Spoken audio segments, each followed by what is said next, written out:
Ça, c'est l'enseignement, c'est notre enseignement. Et vous, aujourd'hui, en tant que musulmanes et musulmans, vous devez revenir avec ça, l'habit de ces principes, avant simplement de venir pas. Mais avant, il faut qu'on les travaille sur nous-mêmes et qu'on rentre dans la société française avec ça, avec cette générosité-là, avec cette chaleur, avec cette courtoisie, avec ce don, avec cette présence. Et si on a une école musulmane, c'est ça la spécificité d'une école musulmane. C'est pas de faire simplement les mêmes résultats que les autres écoles, c'est de façonner une éducation terbiya, akhlaq, adab. Adab, c'est comment tu parles avec l'autorité, comment tu parles aux gens, comment tu les sers, comment tu es chaleureux. Une école aux principes islamiques dans le pays, dans la France, c'est une école qui enseigne la générosité, la solidarité et le don.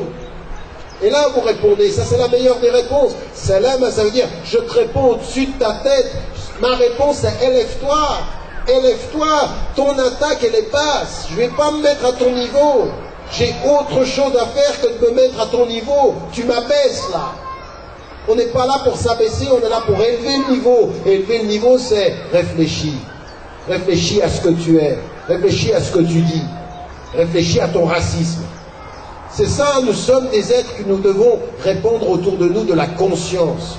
Et vous savez, quand vous êtes dans cette attitude-là, dans votre travail, où que vous soyez, dans votre demeure, dans votre voisinage, il faut que les gens, quand ils vous regardent, ils ont envie de comprendre pourquoi vous agissez comme ça.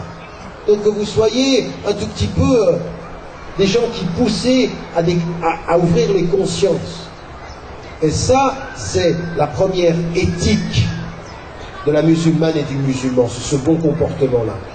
Mais vous avez bien compris, vous êtes peut-être venu dans une conférence où vous pensiez que j'allais vous donner les clés de l'attaque. Moi, je vous donne les fondements de l'élévation. Les fondements de l'élévation, de là où on doit. Maintenant, se battre pour les droits, il faut le faire. Ne jamais laisser passer les insultes, il faut le faire. Dire aux maires, à ceux pour qui on va voter, un jour ou l'autre, vous payerez vos injustices. Parce que nous, on a des votes. Parce qu'on votera. Et on ne se laissera pas faire. On ne votera pas pour celui qui nous aimera, on votera pour celui qui sera le plus juste. Mais si vous ne nous aimez pas et que vous appliquez les règles comme vous le faites, c'est la preuve que vous n'êtes ni juste, ni respectueux. Donc on est pour les respectueux et les justes. Pas forcément ceux qui nous aiment, mais ceux qui sont justes. Et quand on a des positions justes, eh ben, on soutient les gens qui sont dans cette règle-là. On n'attend pas des gens qui nous aiment. Nous, on n'est pas des quémandeurs d'amour. On est des gens qui nous levons pour la justice pour tous. On n'a pas c'est pas aimez-nous, on est gentils, même si on est arabe. Parce qu'il y en a qui sont comme ça, il y en a qui rentrent dans la politique, c'est aimez-moi même si je suis arabe. Mais t'es un problème, toi, déjà. Et il y en a, il faut qu'ils enlèvent le plus possible la couleur arabe. Alors on modifie le nom, on blanchit la peau. Si on ne peut pas blanchir le nom, modifier le nom, on change la langue. Il y en a qui, leur façon de parler, il n'y a plus de... Il y en a vraiment, ils n'arrivent même pas à dire salam. C'est bonjour, attention. Ça, c'est pas ça. C'est pas ça qu'on veut.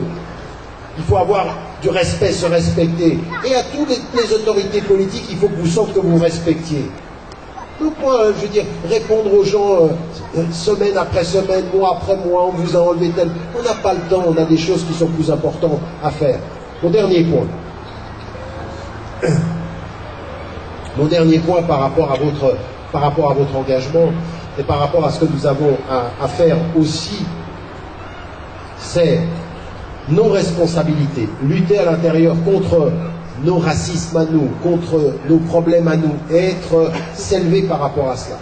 Et puis, après, véritablement, essayer de comprendre ce qui nous est dit dans notre cheminement à nous en tant que citoyens et notre contribution. Donc, au bout du compte, ce que vous avez à vous poser comme question, c'est quand vous luttez contre les racistes, c'est une contribution que vous faites à la société française. Quand vous luttez contre le racisme anti-noir, le racisme anti-arabe, le racisme anti-musulman, le racisme antisémitisme, le racisme anti-juif, tout ça, quand vous luttez contre ça, vous êtes une contribution. Et c'est ça qu'il faut vous dire. c'est que la particularité du prophète, quand il est à la Mecque et qu'ensuite quand il est à Médine, quand il arrive à Médine, tout est de la contribution. Il fait les mosquées, puis ensuite il réforme le marché, puis ensuite il rétablit la concorde et le mu'akha, c'est-à-dire la fraternité avec les gens. Innamal mu'minun ikhwa, c'est fondé là-dessus. Nous sommes des frères en humanité, des frères dans la foi. La fraternité comme quelque chose de solide. Et puis on comprend ce que nous avons à faire. Ce que nous avons à faire, c'est à établir la justice. Ifshu salam, répandez la paix. Faites en sorte que vous soyez des propagateurs de paix, toujours avec exigence. C'est ça que nous devons être. Donc quand les gens cherchent la guerre, ça ne sert à rien de leur répondre pour montrer que vous êtes courageux.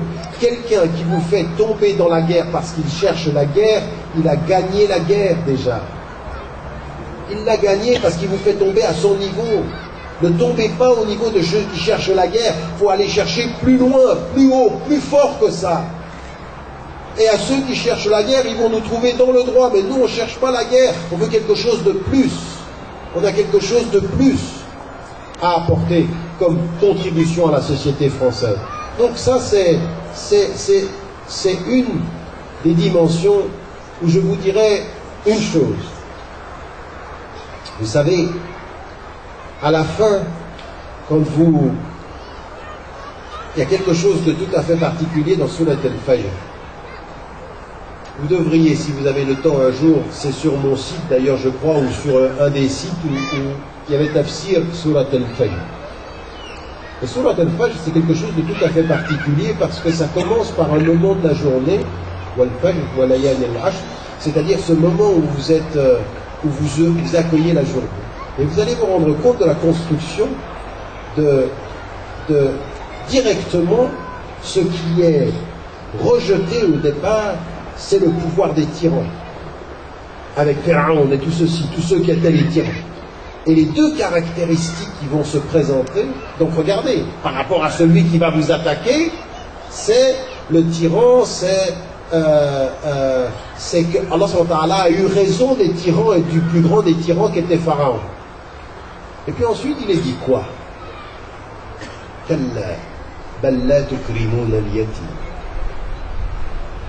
Certes non, parce qu'en fait vous êtes perdu parce que vous ne donnez pas la dignité, pas à Pharaon. La tukrimuna karama.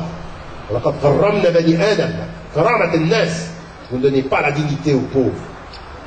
Donc le début de Surat al-Fajr qui vous dit attention, la façon dont tu es le matin avec Dieu au Fajr, ce qui est ce moment tout à fait particulier du jour, eh bien on va le voir dans ta façon d'être avec les hommes. De comprendre que tous ceux qui ont été les tyrans, ils passent. Tous ceux qui ont été les traîtres, ils passent. Tous ceux qui ont été injustes, ils passent. Mais que ton injustice à toi, c'est de te confondre en dignité devant les tyrans et de ne pas donner sa dignité au dernier. Vous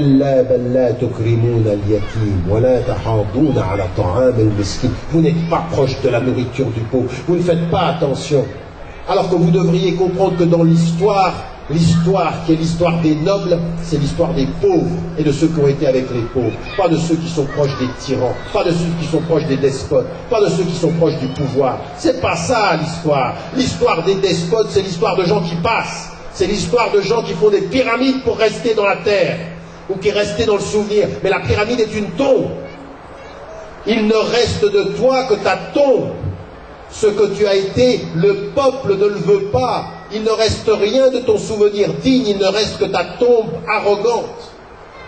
Quant à celui qui était avec les pauvres, le souvenir qu'il reste, c'est pas grand-chose. Quant au matériel, mais c'est énorme au niveau du souvenir des pauvres. Et la deuxième des dimensions qui reste et qui va terminer sur un tel Fajr, qui vous dit attention, l'histoire vous dit, les arrogants passent, les despotes passent. Et vous, qu'en est-il de votre relation aux pauvres? Qu'en est-il de votre relation au miskin, c'est-à-dire celui qui n'a rien? Êtes-vous cette générosité-là? Êtes-vous une communauté de la générosité des pauvres? Êtes-vous une communauté de la générosité des opprimés? Êtes-vous une communauté de la générosité des bons? Êtes-vous une communauté de la générosité de ceux qui se lèvent pour al-Fajr et pour les pauvres? Parce que la seule chose qui restera, Ya ayyatuha an-nafsul mutma'inna. C'est ça qui va rester. Et qu'est-ce qui est dit dans ce verset? L'être qui est en paix. Revenez satisfaite et étant dans la satisfaction de Dieu. Et absolument aimé. Celle qui n'a ni peur des tyrans, parce qu'ils passeront, mais qui n'oublie jamais les pauvres, parce qu'ils resteront, parce qu'ils seront ceux-ci. Et c'est ceux-ci qui rentrent au paradis, c'est ceux-ci qui rentrent dans la paix. Et j'aimerais vous dire, c'est la même chose à Corbeil. C'est la même chose ici. C'est finalement ce sens-là. Est-ce qu'on s'est imbibé de ça? Est-ce qu'on le porte? Et vous savez ce que ça donne dans la vie quotidienne, ceci? Vous savez ce que ça doit donner dans la vie quotidienne, ce dont je suis en train de vous parler? Contre tout ce qu'ils peuvent dire, contre toutes les attaques, contre tous ceux qui vous saluent, une chose: restez serein. Soyez serein. Alhamdulillah, ala kulli hal. Soyez serein. Et souriez quand on vous attaque et saluez quand on vous insulte. C'est tout.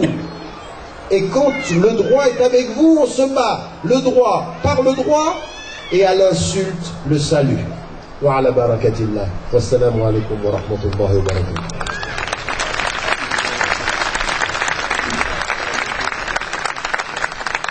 Donc on remercie chaleureusement notre frère Tarek. Donc on passe tout de suite à dédicace des livres. Donc il y a une centaine